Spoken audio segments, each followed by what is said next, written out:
Primer libro de Samuel, capítulo 23, versículos del 15 al 18. Nos dice la Escritura que viendo pues David que Saúl había salido en busca de su vida, se estuvo en Ores, en el desierto de Zif. Entonces se levantó Jonatán, hijo de Saúl, y vino a David a Ores y fortaleció su mano en Dios. Y le dijo: no temas, pues no te hallará la mano de Saúl mi padre, y tú reinarás sobre Israel, y yo seré segundo después de ti, y aún Saúl mi padre así lo sabe. Y ambos hicieron pacto delante de Jehová, y David se quedó en Ores, y Jonatán se volvió a su casa. Estuvimos viendo en nuestro último sermón la disposición permanente de David, que está marcando esta etapa en su vida en cuanto a su sometimiento a los medios de gracia que Dios mismo ha establecido. Le vimos cómo obedeció al profeta, le vimos cómo obedeció al sacerdote. El uso habitual de los medios de gracia evidencia que uno está creciendo, que uno está madurando, como corresponde a aquellos que han sido llamados por Cristo, y por lo tanto encontramos a David haciendo lo que razonablemente se esperaba de él, ya que era un servidor de Cristo en medio de la generación en la que le tocó vivir.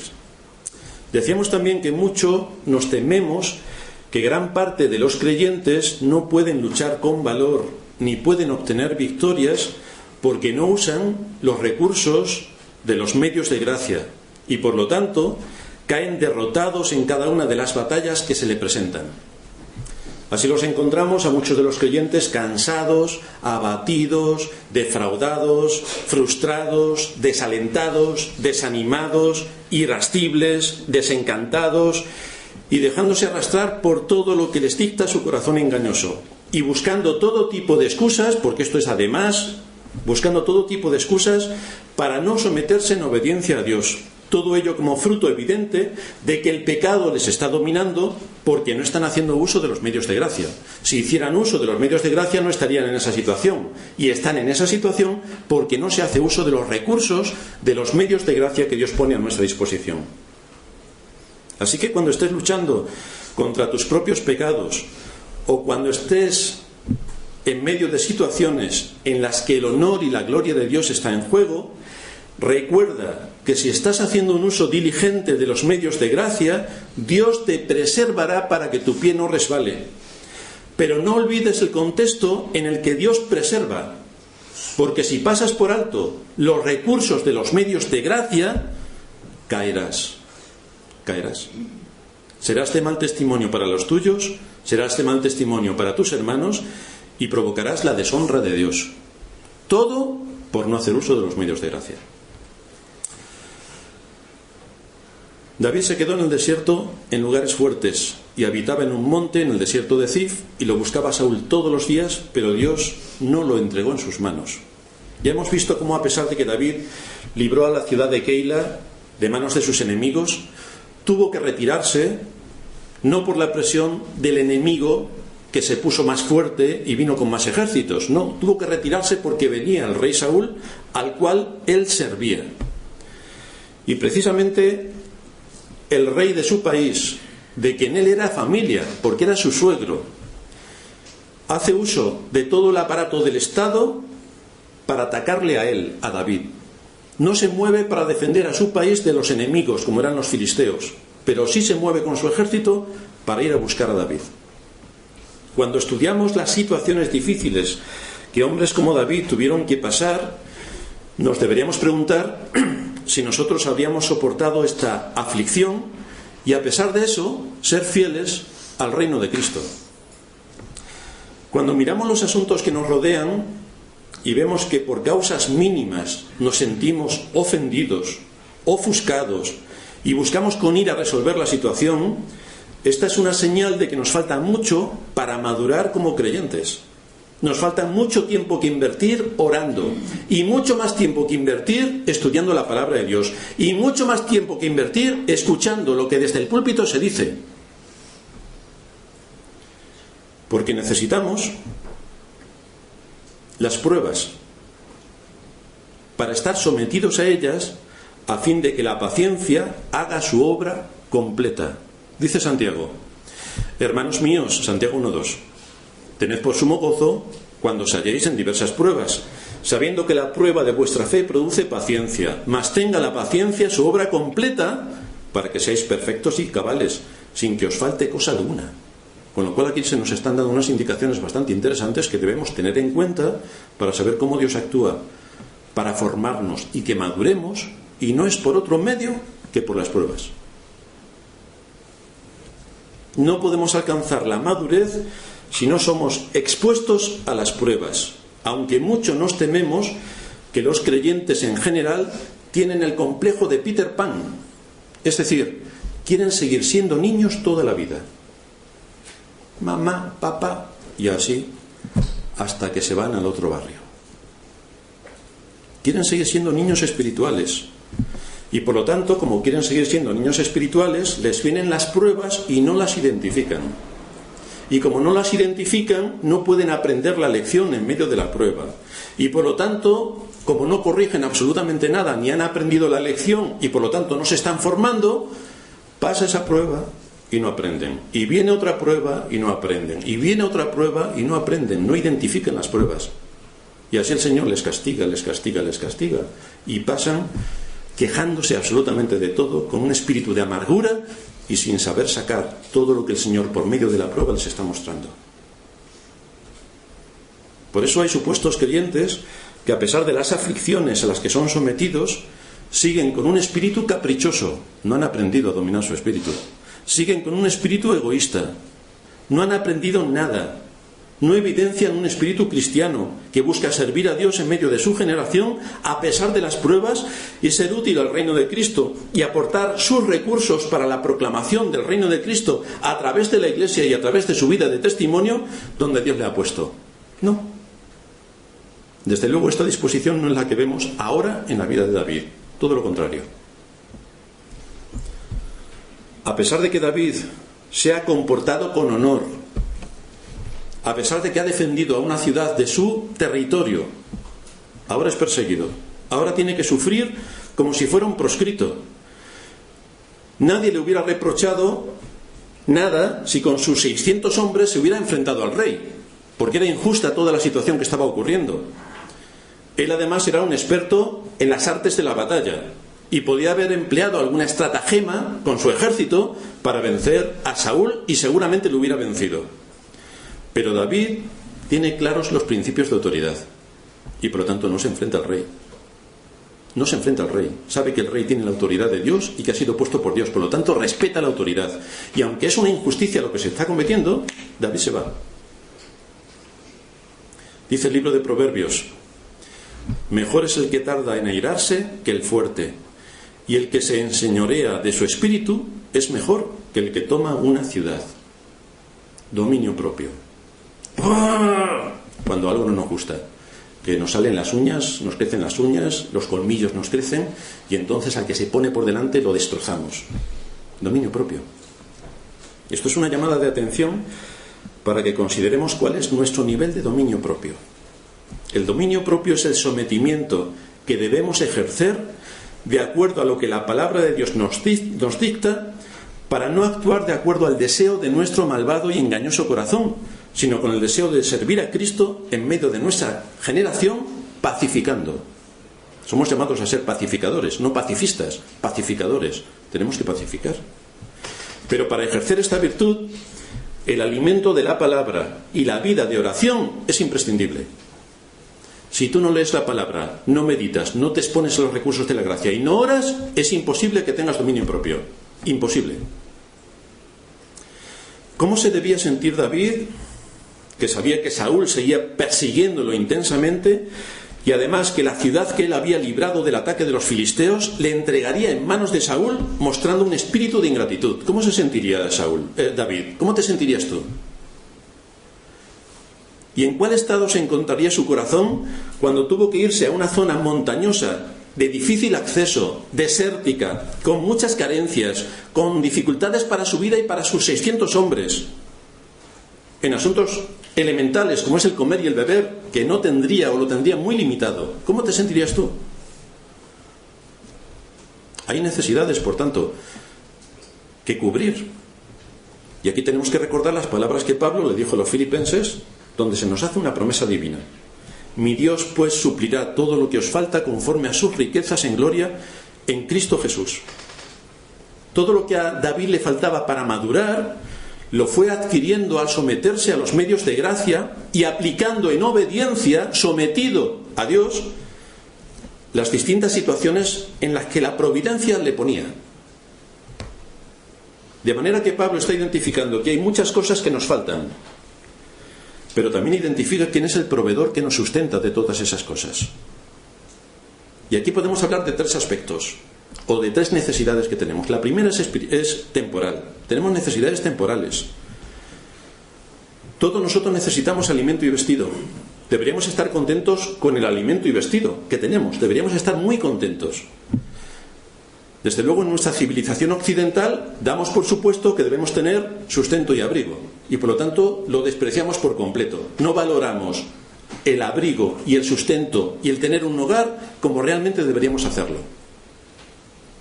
Ayer estábamos comentando en la clase de historia que nunca a lo largo de todos los siglos en los que la Tierra existe hemos vivido con tantos años de paz y de prosperidad. Durante toda la vida los países y los imperios se han forjado con guerras, con hambres, con persecuciones y con muerte. Nos cuentan los libros de historia que en muchos lugares llegaban los enemigos durante siglos. Llegaban los enemigos de un reino para saquear las ciudades. Tú estás tranquilo en tu ciudad, llega un ejército enemigo y saquea la ciudad. Arranca a tus hijos y se los lleva como esclavos para venderlos en alguna ciudad remota como esclavos. A los ancianos los ejecuta y a las mujeres abusa de ellas. Genial. Esto es lo que ha pasado durante siglos. La expectativa de vida que había en la Edad Media rondaba los 30 años de vida, frente a los 80 de hoy. Esta era la situación de muchos creyentes también en la antigüedad. Es la situación de aquella esclava que fue llevada a territorio sirio con Naamán, al cual servía. Es la situación de Daniel, que fue arrancado de su familia para irse a Babilonia. Es la situación de miles y miles de cristianos que han pasado por este tipo de situaciones. Y nosotros estamos tranquilitos. Hoy sabemos que a las 2 terminamos, a las 3 estaremos comiendo, luego quien pueda se echa la siesta, luego a descansar, luego a hacer nuestras historias, luego mañana otro día, y no le damos importancia a nada de lo que tenemos. Pero lo que tenemos es excepcional, que deberíamos hacer la cuenta de lo que tenemos. Así que en la misericordia y en la providencia de Dios, ninguno de nosotros está en la situación que acabamos de describir, de desamparo, de desarraigo y de crisis brutal. Podemos venir en paz en el día del Señor a reunirnos como iglesia para adorar su nombre. Disfrutamos de un entorno hasta ahora protegido. Tenemos ropa de abrigo, como decíamos, tenemos un hogar al cual ir después de la iglesia, tenemos comida, tenemos agua caliente para ducharnos. Además, no falta ningún miembro de nuestra familia. Nadie ha muerto porque lo han asesinado los enemigos de la fe. Nadie ha sido arrancado de su hogar porque se lo han llevado los enemigos de la fe. No, estamos tranquilos. Dios está supliendo ampliamente nuestra necesidad temporal. En su providencia nos inunda de bendiciones temporales. Pero hay muchas personas hoy, del pueblo de Dios, en otros lugares del mundo, para quienes obtener alimento es una cosa casi imposible. David se encuentra en un lugar inhóspito, desértico. Del botín que ha recogido de los filisteos, le va a dar para alimentar a sus 600 hombres durante un tiempo. Pero 600 bocas que alimentar son muchas bocas. No es fácil el lugar donde se encuentra. Y además es una zona montañosa y desértica, con lo cual el cultivo no es muy dado a que se pueda producir. De manera que esta es una prueba también para David. Necesita estar muy aferrado a Dios y tener una clara convicción de su fe para aceptar estos designios de la providencia, en los que él está por cumplir con su deber. Pero esta no era su verdadera necesidad, como tampoco lo es la nuestra. De ahí que veamos en segundo lugar la necesidad espiritual. Con la bendición de Dios, desde luego, una persona puede remediar lo que el cuerpo necesita. Pero ¿quién puede proveernos de lo que necesita el alma? Tenemos necesidad continua de que Dios nos perdone. Todos los días debemos ir delante de su trono arrepentidos por nuestros pecados. Necesitamos que Dios cada día nos perdone. Como soldados de Jesucristo en medio de una guerra en la que estamos, necesitamos una armadura de la cabeza a los pies. Pero tenemos que ponernos la armadura y tenemos que usarla. Dice Spurgeon, necesitamos ser convertidos diariamente de algún pecado o de otro que tal vez a duras penas hemos reconocido como pecado, porque esa es otra también. Necesitamos ser instruidos en las cosas de Dios. Necesitamos ser iluminados en cuanto a la mente de Cristo. Necesitamos ser consolados con sus promesas. Necesitamos ser advertidos por sus preceptos. Necesitamos ser fortalecidos con las doctrinas. Necesitamos. ¿Cuántas cosas necesitamos? Somos simplemente, dice Spurgeon, un saco de carencias y un montón de debilidades. Si cualquiera de nosotros mantuviera un registro de sus carencias, cuán grande sería el expediente. Y podría ser escrito por dentro y por fuera y ser llenado de un extremo hasta el otro, porque estamos llenos de carencia. Empezamos el año. Desde el 1 de enero hasta el 31 de diciembre, lo que vamos a encontrar es la misericordia de Dios. Por eso dice Pablo, mi Dios pues suplirá todo lo que os falta. Sabéis que hay países donde tener una Biblia conlleva la pena de cárcel o de muerte. Arabia Saudí.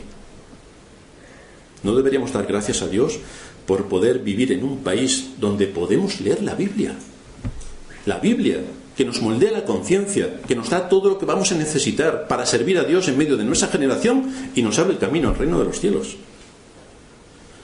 ¿No nos provee Dios para nuestra necesidad espiritual al darnos este medio de gracia como es la Iglesia?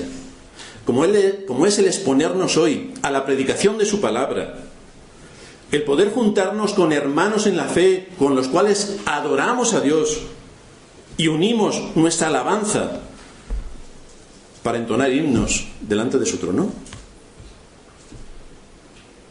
Muchos hermanos requieren paciencia ante el dolor, requieren esperanza ante la depresión de espíritu, requieren muchas cosas. Pero las Escrituras nos dan todas las herramientas y todos los recursos que necesitamos para cumplir ese propósito. Sigue diciendo Spurgeon, ¿quién es suficiente para la obra de fundición? Nuestro Dios suplirá para nosotros esas gracias y consolaciones escogidas que nos fortalecerán para glorificar su nombre, e incluso en medio de las llamas. Él hará que la carga sea ligera o que la espalda se vuelva más robusta. Él disminuirá las necesidades o aumentará la provisión. ¿Tienes muchas comodidades? ¿Gozas de riquezas? Entonces, ¿cuánta necesidad tienes de ser guardado, de amar el mundo? ¿Eres pobre? Entonces la tentación es la envidia, la amargura de espíritu, la rebelión contra Dios. ¿Estás solo? Entonces necesitas que el Señor Jesús sea tu compañero y tu compañero será. ¿Te rodean muchas personas? Entonces tienes necesidad de gracia para darles un buen ejemplo, para educar a tus hijos y para administrar tu hogar en el temor de Dios. Mi Dios pues suplirá todo lo que os falta, pero tenemos que coger los recursos. Esta promesa fue tanto para David como para Pablo, como para cada uno de nosotros. Esta promesa hoy también está vigente para cada hijo de Dios. David necesitaba seguir utilizando los recursos de su gracia como nosotros necesitamos recibir los recursos de su gracia. En tercer lugar, vamos a ver la necesidad que tenemos de prueba. Viendo pues David que Saúl había salido en busca de su vida, se estuvo en Ores, en el desierto de Zif. Zif toma su nombre de una ciudad que se encontraba en la tribu de Judá y significa lugar de prueba. Posiblemente le pusieron este nombre porque en esos lugares fuertes que se detallan en el versículo 14, que quiere decir montañosos, estas montañas eran ricas en minerales. Y en Zif había una fundición. Por lo tanto, ahí se sometía a los minerales a la prueba del fuego para quitar todo lo que era impuro y dejar a los minerales, sean cuales fueren, en su estado perfecto para darles utilidad en el servicio al hombre. De manera que encontramos la sabiduría del Espíritu Santo al mostrarnos la enseñanza y la razón de por qué David acabó aquí, en este lugar que simboliza la prueba. Era un lugar para que la fe de David siguiera siendo probada. Aquí, con escasos recursos materiales, 600 bocas que alimentar, con un enemigo implacable persiguiéndole, Saúl y su ejército, con la necesidad de mantener a sus hombres con vida, con la responsabilidad de defender a su país de los ataques del enemigo, con presiones de su propio corazón, que posiblemente estaría pensando qué es lo que aquí está pasando. David debía enfrentarse a sus temores internos, debía ejercer su responsabilidad y debía enfrentarse a los enemigos externos. El lugar de prueba. Los golpes duros que el creyente recibe de un mundo hostil, las persecuciones a las que puede estar sometido por decir que es creyente y por las convicciones que nos deben atar a la fe, las pruebas por las que tenemos que pasar en este mundo caído, nos ayudan, si vemos con los ojos de la fe, solo eso, si vemos con los ojos de la fe, nos ayudan a purificar nuestra alma. Esto nos muestra que el creyente debe estar preparado, porque es una obra que hace el Espíritu Santo, al renovar nuestra mente, nos prepara y nos equipa para la tarea que tenemos que llevar a cabo en medio de la batalla de la vida. Como creyente que eres, se espera de ti algunas cosas, cosas que no esperaríamos de un inconverso, pero sí de ti, que eres creyente. Dice el apóstol Pedro en su primera carta, capítulo 1, versículo 7, para que sometida a prueba vuestra fe, mucho más preciosa que el oro, el cual aunque perecedero se prueba con fuego, sea hallada en alabanza, gloria y honra cuando sea manifestado Jesucristo. De manera que, ¿cómo es sometida a prueba nuestra fe? ¿Cómo? Lo es en situaciones de conflicto, no con los enemigos que van a venir de África o de no sé qué otro sitio, no. Mis enemigos hoy son mi esposo, que no lo soporto, mi esposa, que no la trago, mis hijos, que son para echarles de comer aparte, mis padres, no sabes cómo son mis padres, mi jefe en el trabajo, el presidente de mi país. Hay muchas cosas con las que tenemos que luchar y lidiar nuestro corazón. Tu fe tiene que ser probada, y solo puede ser probada en medio de las pruebas, de las aflicciones o de los juicios. El asunto es que cuando viene la prueba, para que se pueda ejercer la fe de forma notoria, hay muchos que se quejan contra Dios. Le viene una prueba, se rebelan contra Dios, atentan contra los medios de gracia, especialmente contra la Iglesia y, si pueden, contra el pastor, y muestran una evidente falta de madurez, que en algunos casos puede ser la evidencia de que no hay fe. David tuvo que someterse a esta dura prueba de mantenerse oculto en lugares montañosos y desérticos, no porque él hubiera hecho algún mal, sino que fue una providencia divina para que se incrementase su dependencia de Dios, para que adquiriese dominio propio y para que pudiese ser de ejemplo a sus hombres. De manera que esto nos muestra que en muchas ocasiones, para el bien de nuestra alma, Dios nos hace pasar por este tipo de situaciones a fin de probar nuestra fe y de que así podamos honrar a nuestro gran Dios y Salvador. Pero las pruebas son necesarias. Y podemos honrar a Dios cuando en medio de la prueba se manifiesta en nosotros un espíritu humilde. Se manifiesta en nosotros un espíritu discreto. Se manifiesta en nosotros un espíritu afable. Se manifiesta en nosotros un espíritu conciliador. Se manifiesta en nosotros un espíritu de servicio. Esta es la evidencia de que estamos venciendo la prueba y de que vamos a salir victoriosos de la prueba. Hemos aprendido en medio de ella a tener dominio propio y a aprender la lección que nos ha mostrado la providencia. De manera que una prueba tras otra, me hace madurar y me hace entonces dominar y someter mis pecados. Pero si en medio de la prueba mostramos un espíritu de amargura, de desprecio a los medios de gracia, de egoísmo pensando yo,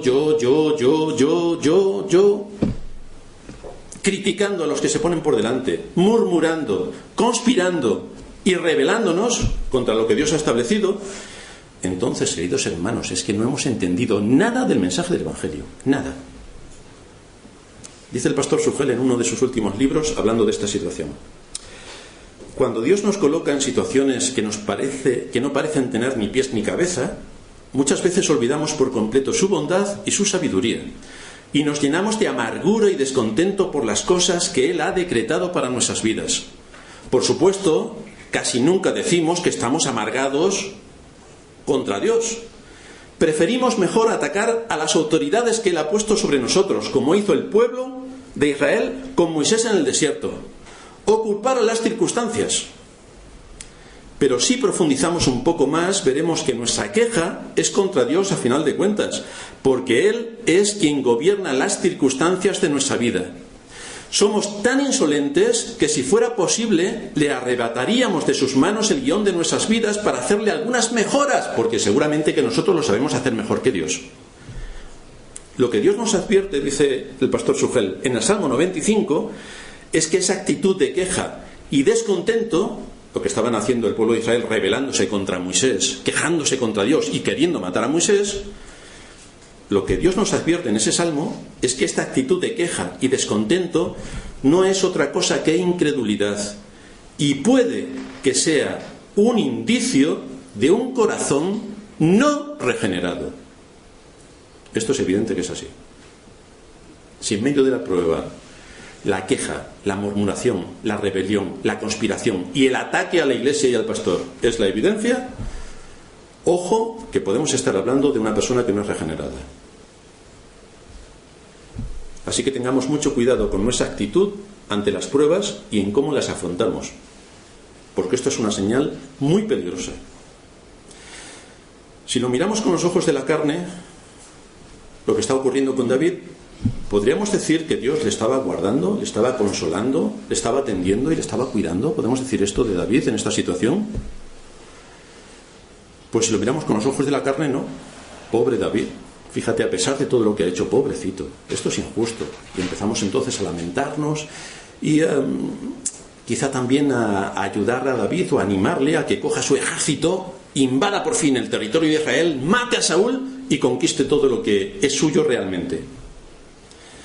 Visto con el ojo humano, le podemos encontrar como un forajido lleno de problemas, sin ningún lugar en su propio país, con angustias que podrían amargar su espíritu, y la incansable cantinela de muchos que se llaman cristianos que estarían diciendo: ¿por qué me pasa esto a mí?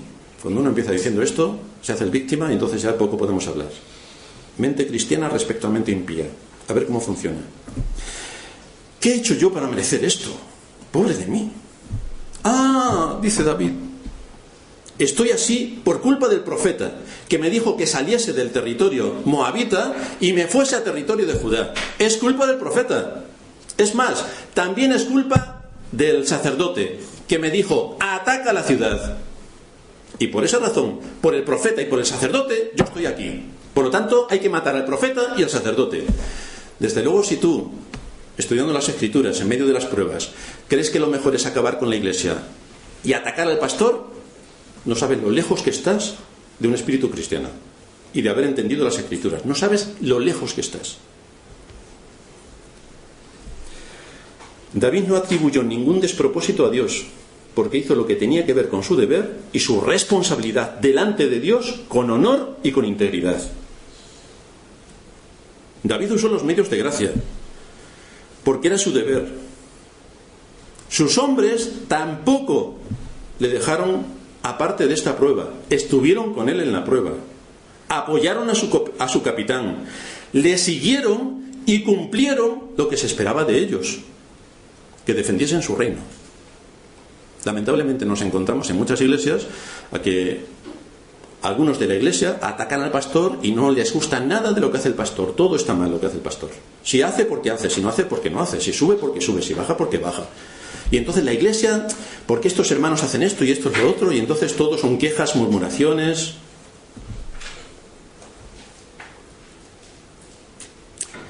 Cuando el problema son los pecados que hay en su interior, que ellos mismos cometen, la desidia que hay en su corazón en el uso de los medios de gracia, el abandono de sus responsabilidades para con Dios. Pero de todo esto tiene la culpa la iglesia y el pastor. Aquí encontramos a David con un corazón limpio, a sus hombres, manteniendo su integridad, a pesar de haber sido enviados a un lugar de prueba por causa de cumplir con su deber. A pesar de todo, mantienen su integridad. El Dios que envió a David a ese lugar de prueba es el que también nos envía a cada uno de nosotros a un lugar de prueba. Pero el Dios que fortaleció a David, dándole los recursos de su gracia para que los tomase y los aplicase en medio de las pruebas, es también quien a nosotros nos provee de todos esos recursos para que maduremos. Madurar. Tenemos que madurar. Y si no hay pruebas, no maduramos. Es de gran alegría, por tanto, saber que el Dios que envió a David a esta situación de prueba también es el Dios que a nosotros nos somete a prueba, pero con un propósito, como fue el propósito con David. Si recordamos el texto de introducción que leímos, Pablo está hablando de que Dios suplirá todo lo que le falta. Y no quiere decir que obrará un milagro por el que cambiarán todas mis circunstancias de acuerdo a como a mí me gustaría que ocurrieran las cosas en el mundo, de acuerdo a mis antojos y mis caprichos. No. Sino que me dé los recursos de su gracia para afrontar, por medio de la fe, la situación en la que me encuentro. Pablo estuvo preso en los calabozos de Filipo, de Roma y en algunos otros. Qué diversión aquellos calabozos. No entraba un rayo de luz. Estaban en las profundidades de la tierra. No podías ir al servicio solo. Además, en la sala donde estaba, que posiblemente había bastantes más, todos hacían y dejaban sus excrementos allí, tal cual. Un lugar maravilloso para pasar unas vacaciones. Y el apóstol Pablo escribía: yo estoy preso, pero la palabra de Dios no está presa. Y se dedicó con fidelidad a cumplir su propósito en medio de pruebas terribles. Es la fe la que cumple este propósito. Es la fe la que se aferra a las promesas. Es la fe la que hace un uso diligente e inteligente de los medios de gracia. Es la comprensión de las Escrituras la que nos lleva a utilizar todos los recursos para satisfacer nuestras necesidades espirituales y para que tengamos paz en medio de la aflicción y para que aprendamos la lección en medio de la prueba. Dice Santiago en el capítulo 4, versículo 3: pedís y no recibís, porque pedís mal, para gastar en vuestros deleites. Para esto pedís. ¿Qué podía pedir David cuando estaba aquí, en esta montaña, sin ningún recurso? ¿Qué podía pedir David? Señor, voy a cambiar de profeta y de sacerdote porque lo único que me traen son problemas a mi vida. Así que, a partir de ahora, adiós profeta y adiós sacerdote, porque lo único que han hecho es ocasionarme problemas. Esto nos parecería a nosotros lógico, estudiando las Escrituras en general y la historia de David en particular. ¿Nos parecería lógico que David pensase eso? Y si no nos parece lógico que David pensase eso, ¿por qué si nos parece lógico a nosotros cuando nos ocurre a nosotros? Que entonces sí, la iglesia me importa un comino y el pastor menos todavía, que solamente lo único que me hace es señalar mi pecado. Lo que pidió David es que Dios le diera de su gracia para actuar aplicando estos recursos en medio de situaciones difíciles. ¿Qué podemos decir como conclusión? Que lamentablemente no todo aquel que profesa ser cristiano conoce realmente a Cristo. Lamentablemente no. Esto se evidencia claramente cuando alguien está en medio de las pruebas. El asunto es si tú conoces al Dios que se revela en las Escrituras y que hace pasar por las pruebas a sus hijos para probar su fe. ¿Confías en ese Dios? ¿Puedes apoyarte en ese Dios? Porque hay juicios severos y pruebas que recaen sobre los creyentes y que se mencionan en la Escritura. ¿Cómo afrontas las pruebas? ¿Con un espíritu como David, que no atribuyó ningún despropósito a Dios, ni a los medios de gracia que fueron enviados por él, como fueron el profeta y el sacerdote? Porque el pastor en la iglesia nos ha sido dado como un medio de gracia. Atención, que esto jamás nadie lo ha oído. El pastor en la iglesia nos es dado como un medio de gracia.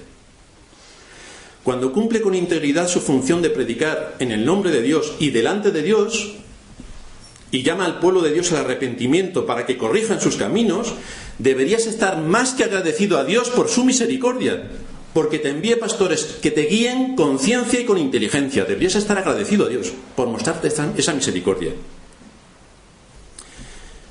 Nos dice Gardiner Spring, que es un pastor que vivió en el siglo XIX, en un libro que se llama El poder del púlpito, que luego los que estamos en la clase de homilética lo tenemos que leer. Dice: este púlpito, ¿con qué sentimiento de amargura será recordado por los millones de perdidos? Muchos pecadores exclamarán en la prisión de la desesperación: ese santuario y ese hombre de Dios me advirtieron de esta espantosa eternidad, pero yo no presté atención a su reprensión. Cerré mis oídos al púlpito. Ese púlpito sagrado me habló de la redención a través de la sangre de Cristo, pero yo desprecié el mensaje y pisoteé la sangre del pacto. Y ahora estoy perdido. Perdido. Qué terrible es este infierno, este púlpito, cuánto agrava mi desgracia. No me habla en lo más mínimo, excepto para añadir combustible a estas llamas. Ese púlpito que me habló de Cristo. Por otro lado, dice Gardiner, estarán aquellos, una gran multitud, la cual nadie podía contar, que recordarán la influencia de este púlpito con una alabanza de gratitud y adoración hacia aquel que se agradó en salvar a los creyentes por la locura de la predicación. Esa casa de Dios, ¿cuántos la recordarán en el cielo? Ese púlpito que me buscó cuando yo era niño, que me enseñó cuando yo era ignorante, que me encontró cuando estaba perdido, que me recordó mi maldad y me dijo todo lo que yo había hecho, que me hizo temblar y llorar.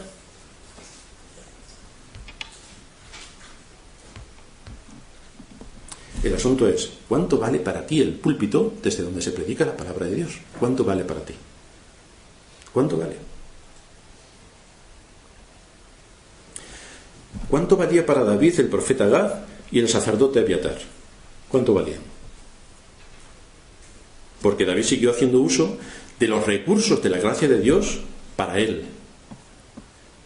Y valoró, por tanto, la aportación que tanto el profeta como el sacerdote, los medios de la gracia que Dios usó para su vida, los valoró. Aunque estaba en una difícil prueba, comprobó que era una providencia imprescindible para que Dios le siguiera capacitándole, dándole un espíritu enseñable que temblase entre su palabra y con ello formando su carácter y llevándole hacia la madurez, que es lo que se espera de todos aquellos que han conocido la verdad. El propósito de la predicación en el día del Señor sigue este objetivo: enseñarnos para que cuando estemos en pruebas podamos confiar en Cristo, aprender en las pruebas y madurar. Espero que puedas meditar con profundidad una vez más en lo que has oído hoy, porque esto es fruto de la misericordia de Dios para ti. Toma el ejemplo de David y haz uso de los recursos de la gracia para que tu pie no resbale, porque no siempre tendrás los recursos de la gracia como hoy. Vamos a terminar en oración.